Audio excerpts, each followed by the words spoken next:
then some expansion out there helps them. Nomura believes certainly so. Okay, so speaking of stock zooming, M&M is a stock that certainly zoomed, and you call 9% a zoom simply because a lot of other auto stocks haven't quite done that. The stock has nearly doubled in a year as well. So what's aiding the growth, and is this sustainable? A deep dive on Mahindra and Mahindra. 𝗗𝗶𝗀𝗶𝗺𝗃, good morning. A lot of people will be interested in knowing about this. Absolutely. If you see in terms of M&M and the stock price performance, yes, 9% in the last 1 month, nearly doubled if you see in terms of the last 1 year as well. But let's just compare M&M with regards to the other auto companies. If you see M&M in the last 1 month, that's the only company which has gained around 10.5 to 11%, whereas if you see Maruti, Tata Motors, Bajaj Auto, all of them have declined. Hyundai, which is a new entry, 3.5% is the kind of up move. Similarly, from a 6-month perspective as well, an outperformer. 1 year, again, doubled as we mentioned nearly, and 5 years 456%, that's nearly 5.5 times. None of the other auto companies have given these kind of returns, and that clearly gives you a picture of what's happening in terms of the stock price performance. But let's quickly look at what's aiding this kind of growth, because if you see in terms of the growth specifically from volume terms, strong numbers coming in there. If you see the volume mix, the automotive part, that's seeing a significant increase. From 61%, it's gone up to 69%. And to be noted that automotive as a division is a high margin division as well. If you see in terms of volume revenues as well, the largest in terms of revenues from an automaker that we're looking at, 4.48 lakh crores is what we've seen, and it's now come to 9.88. Again, the revenues have also doubled for an M&M. Moving from there on, now what is it that is aiding growth? Firstly, the positioned EV offerings that they have against, they've positioned their EV offerings to the top luxury car makers. That's one of the reasons that we will see that uptick that will come in. The pricing is absolutely competitive with regards to where EV goes. Thirdly, if you go to see in terms of the waiting period, that has seen a significant downtick, and the demand for SUV, as we know, has always been really strong, right? And this is one of the major reasons. Moving on, if you see in terms of operational enhancements that they've done, that is what is leading to this kind of growth, and the strategic foresight that they have in terms of scaling manufacturing capacity, capabilities. Because overall, if you go to see, capacity was a major constraint for M&M. Waiting periods used to go probably into 17, 18, 20 months as well for few of their models, and that has come down now. If you see SUV sales, as we are talking about the demand as well, in October 24, 54,500 units is what they sold, whereas it's come up from 40,254 in just this year. So that's what is driving growth. Talking about capacity addition, monthly they had a capacity of 19,000 units in 2020. They bumped it up to 49,000 units in this year, and now they're targeting 64,000 units monthly in 25, and in 26 a 72,000 is the number that they're looking at. Plus, if you see in addition what the capacity are they going to see, EVs is going to be probably 10,000 units per month by March 25. So that's the kind of growth that they are anticipating as well. Back of which, if you talk about brokerages, Morgan Stanley, Nuvama, Motilal Oswal, all of them have an overweight. Target prices ranging between 3,336 to a 3,420. So that's the view of the brokerages as well. But very lastly, what are we going to watch out for from here on? Now, will Mahindra XUV9e be a challenger to luxury electric cars, right?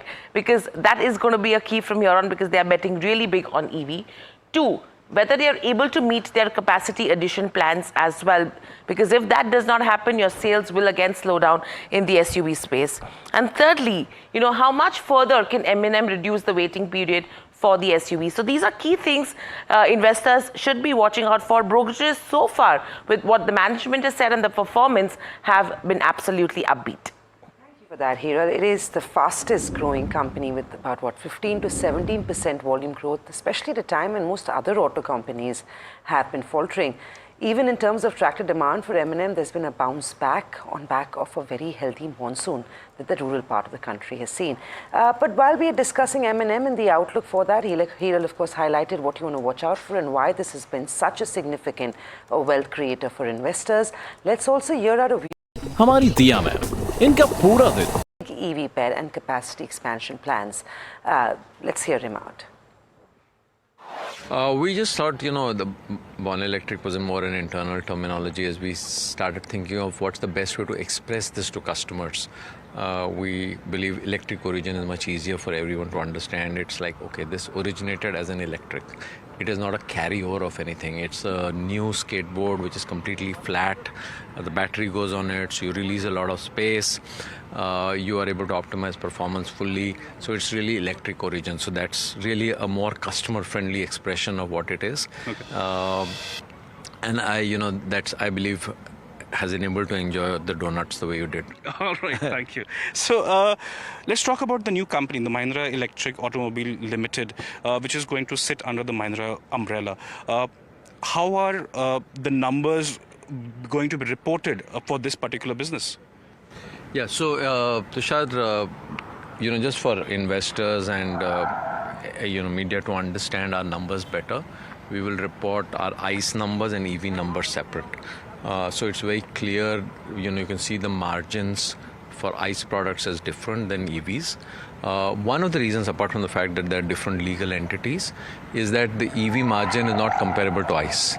And the reason for that is the EVs have a different denominator, which is higher than for ICE because the taxation is different. Mm-hmm. So any time you compare the two as a percentage, EV is going to be lower than ICE just because of the difference in taxation. Mm-hmm. We believe that over a period of time, the unit margin, not the percentage margin, will come to the ICE levels. Okay. Any timeline when you intend to turn EBITDA positive for the EV business? Clearly, we can't give a guidance on that, but you've seen our track record of delivering good margins and good performance, and we'll hope to live up to your expectations. Okay. You talked about how the EV piece of the business as well as the ICE piece of the business are separate, so definitely separate set of numbers for both of them. Are you also... there have been issues or actually questions always raised upon cannibalization, especially given how the pricing of these BE6 and as well as the XCV9E has been. So is there a risk of cannibalization? You're undercutting your EV rivals, but it's very comparable to, say, an XUV700 or a Scorpio N? So we've not priced ourselves looking at our EV rivals. Mm-hmm. We priced ourselves at thinking about how will we create an attractive proposition for someone who wants to buy a product like this, which is really awesome on performance, technology, ride quality, noise levels. You spoke about the sound music system, which is really, really an experience by itself. And the point is, if we give all of that and we price it at a level at which customers can't access it, then all the innovation is wasted. Yeah. Innovation is meaningful when you are able to make it accessible to people, and that's what we're trying to do. Mm-hmm. So we haven't looked at EV rivals. Okay, so that was the big focus on M&M. We're talking about the other big story, which is a political story, but something that the market will be keeping a close eye on Kaun Banega Mukhyamantri. And we're seeing this in the context of the Maharashtra state. Now, we're learning from sources to NDTV India, our sister channel, that Eknath Shinde is set to get 3 important portfolios: Ministry of Urban Development, Public Works and Water Resources in the Maharashtra cabinet. NDTV